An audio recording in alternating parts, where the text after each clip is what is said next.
Sir patient को कैसा लगा? शुरू में वो वेंटिलेटर पे थी, वेंटिलेटर पर से उसको डायलिसिस पे लिया गया। हफ्ते में 2 बार डायलिसिस होता था और 10 से ऊपर उसका क्रिएटिनिन था और 4 उसका हीमोग्लोबिन था। आजकल 11 के आसपास हीमोग्लोबिन है। हफ्ते में 2 बार की जगह अभी हम लोग उसको हफ्ते में 1 बार डायलिसिस करने वाले हैं। फुर्ती भी है, उसको ताकत भी है, घर का सारा कामकाज कर लेती है और एकदम बढ़िया उसको इससे फायदा हुआ है।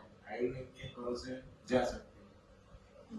हमारे सामने जो है बोलो हाँ तो मैंने बोला था ने गांठिया वाળું એ બોલી દો 3 દિવસ પહેલા એને બપોરે 3 થી રાતના 8 વાગ્યા સુધી ગાંઠિયા, તીખા ગાંઠિયા અને સેવ આ નાસ્તો બનાવ્યો। બીજે દિવસે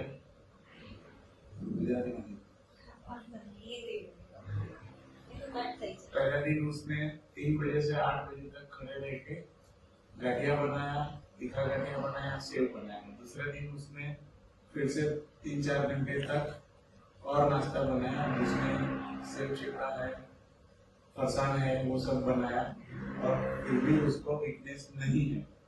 अभी भी वो अपने 60 घंटे जो है उसका भी वो केयर करती है और अच्छे से अपना कामकाज कर लेती है। वो अच्छा लग रहा है पहले जैसे वीकनेस अभी उसका क्रिएटिनिन घट के 6.97 हो गया है और डायलिसिस भी हफ्ते में 2 की जगह 1 बार करने वाले हैं। काफी हद तक दे सकते हैं और हमारा डायबिटीज और बीपी भी कंट्रोल है। बीपी उसका ज्यादा कंट्रोल में है, डायबिटीज थोड़ा ऊपर है। तो सर हमारी मेडिसिन कितने टाइम से चल रही है? 2 महीना हुआ। 2 महीने में इतना अच्छा रिजल्ट मिला है तो आपको सेटिस्फेक्शन है? Yes, satisfaction.